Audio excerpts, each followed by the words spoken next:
Well, new backlash today over a new item for sale on the Obama campaign website. Take a look. Artists coming up with prints that you can buy on the campaign website. One outlines the United States.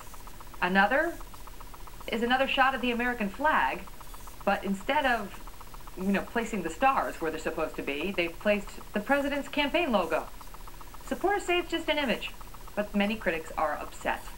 Joining me now, Alan Colmes, host of the Alan Colmes Radio Show and author of Thank the Liberals for Saving America and Why You Should, and Mike Gallagher, who's a syndicated radio host, a Fox News contributor, and author of 50 Things Liberals Love to Hate. So I'll let you take the first shot at this, Mike. I mean, if you go online, people are really upset about them messing with the flag. Fired up. I mean, I wish the 51st thing I wrote in my book would be the American flag. I mean, if I have to explain to Alan or any liberal why Americans are positively livid over this desecration of the American flag, then I probably just am in the wrong line of work. I mean, frankly, Megan, if we've got regulations against the American flag touching the ground, imagine the way veterans are feeling, those who have served under that flag, to have the Obama campaign turn it into a cheap campaign prop and profit from it, sell it for $35 on the Obama for Re-election campaign website.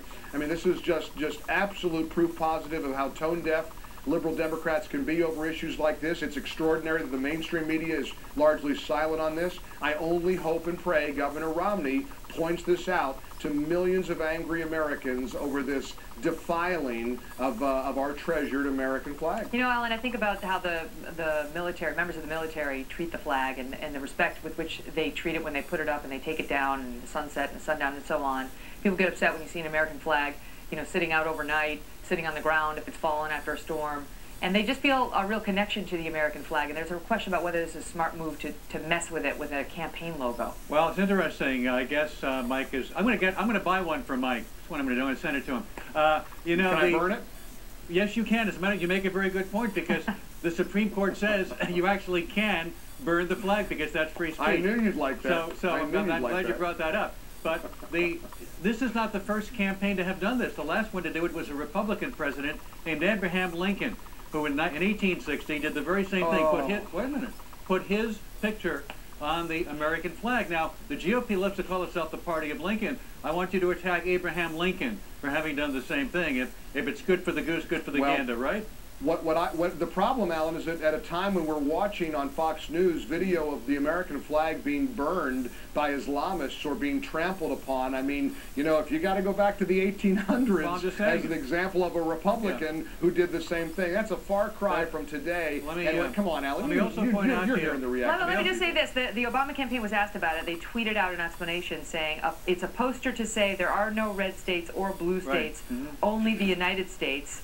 Only Obama states. But it's almost that too is almost an indictment of our current flag, that it's not good enough for them. I don't agree with that, but the flag is not a religious symbol, and in fact to make it into one would be a go against Christian and Jewish theology. There's no question they have the right to do it. The only question is whether it's appropriate. We have the right to, but the question is to make a flag into some kind of holy item goes against what Christians, you would think, believe we should have no idols. So I think the overreaction to this is not going to help Republicans. Mike, I want to ask you about that explanation from the Obama campaign. And also, he got, then candidate Barack Obama got in trouble back in 2008. Remember when he replaced the presidential seal? He made up his own seal for his podium, for the lectern, and it showed Obama for America. See, remember this? And then people got upset saying, you're not the president yet, don't mess with the presidential seal, and don't try to mirror it. And now, this fallout over the flag. He's also a guy who had an American flag pin controversy. He didn't want to wear the American flag pin after 9/11, as Americans were wearing flag pins and flying the flag out. And one of the chapters in my book is American flag lapel pins. Liberals love to hate the flag. I mean, the fact is, this president doesn't seem to embrace the symbols that most Americans revere. I'd like to point out that in my dueling book with yours, Mike, that I point out that I actually have the full quote from Obama about how wearing a pin does not mean patriotism is a lot more than putting a pin on your lapel, and patriotism is a lot more than Well, you know, we have flag shirts. We use the flag in design. We use the Right. flag in all kinds of, you know, back in the 60s. But the flag, or like a take on the flag, not replacing the Well, stars with a campaign logo. And right. the other unfortunate thing for the president right now, Alan, is that if you go online, a lot of folks have said that the smearing of the red stripes is eerily reminiscent of a terrible picture we've all seen over the past week and a half. Frankly, the Republicans which is the have bloody handprints outside of our Libyan consulate. This is they're split screening this online and saying it's really like they've gone too close.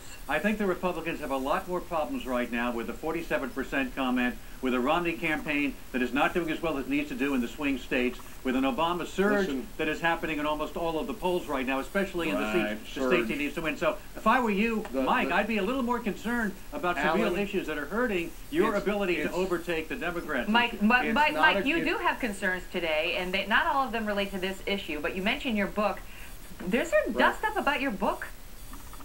Well, I mean, I found out yesterday that Facebook rejected an ad for my book. My publisher, Simon & Schuster, and I were going to put banner ads on Facebook, and Facebook literally told the publisher, we won't accept the ad because it has the word hate in the title, 50 Things Liberals Love to Hate. And the publisher pushed back and said, wait a minute, what if the book, what was I hate broccoli or I hate skin rashes? And then Facebook conceded, well, we've gotten some complaints from people who don't like the title of Mike Gallagher's new book, 50 Things Liberals Love to Hate. Free speech? I don't think so. Facebook allows pedophiles to troll the internet. Facebook has defended perverts and stalkers, but they don't like a conservative. Buying time, they won't take my money. It's unbelievable what... It's tough to be a conservative these days, Megan, when you're up against a machine like Facebook. Hard to be a conservative. Well, look at...